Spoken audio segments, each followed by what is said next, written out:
and welcome to Gothic Reviews. Today we're going to review a tarot deck, the Dark Grimoire Tarot by Lo Scarabeo. Essentially, it is based in the universe of Lovecraft. As you can see from its title in Spanish that mentions the very special word, which is the Necronomicon. And we all know, of course, that the Necronomicon was that special grimoire written originally by Abdul al-Hazred according to the Lovecraft mythos.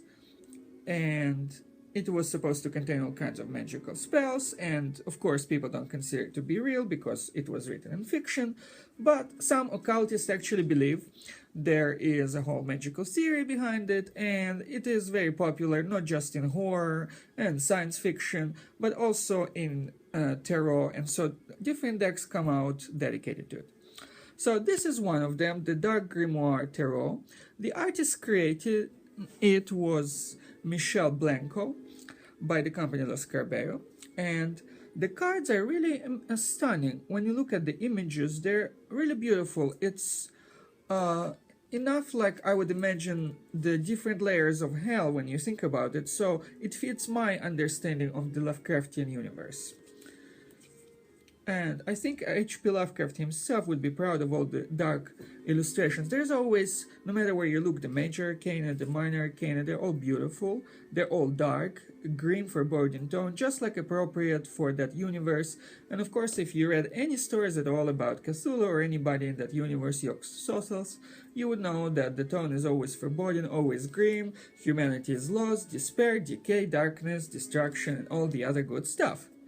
So, but all of that is always accompanied by some kind of tantalizing sense of beauty, and I think the artist did really well conveying that beauty in those paintings. I'm showing each card in turn, and I'm not making a distinction here between the different cards because the minor arcana suits are greatly similar in meaning to one another, which was in a sense my only contention with the deck, because even though there are the standard 78 cards and all the minor suits are properly arranged and everything is good and each card is different in itself, but the meaning ascribed to them in a booklet was almost redundant. It's almost like they would say somewhat similar in a concept in different words. So that was the only disappointment, but when you just look at the artistic inscriptions and everything, there is some kind of an inspiration behind it for sure, and very pleasant to work with it. Even if you don't know the Lovecraftian universe itself per se, the cards give you sort of guidance, where the major arcana has the traditional descriptions such as justice or strength or whatever else. So you, of course, if you are advanced in tarot, or at least have seen several decks visually, you would recognize the major arcana right away, even if you don't know anything about H.P. Lovecraft or his creations.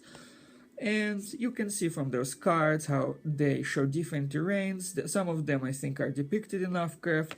Some of them are indirectly connected through hints left behind in some of his works. So overall it's very pleasant. The other thing that I would like to comment on was how the traditional suits of the Rider-Waite deck were not entirely connected fully to concepts in the Lovecraftian universe. And that goes for both the major and the minor arcana. Some of the major players were mentioned, but some were not. And that's okay, really. Technically, the deck does specify that it is based on this grimoire and many others. Some of them might be from the Lovecraft universe, some of them might be from writers like Ashton Clark Smith, who participated in the Cthulhu mythos, and his closest friends, the circle of friends participating in that Lovecraftian universe, so that's okay, technically. It can still be workable. I was able to do nice readings with this deck.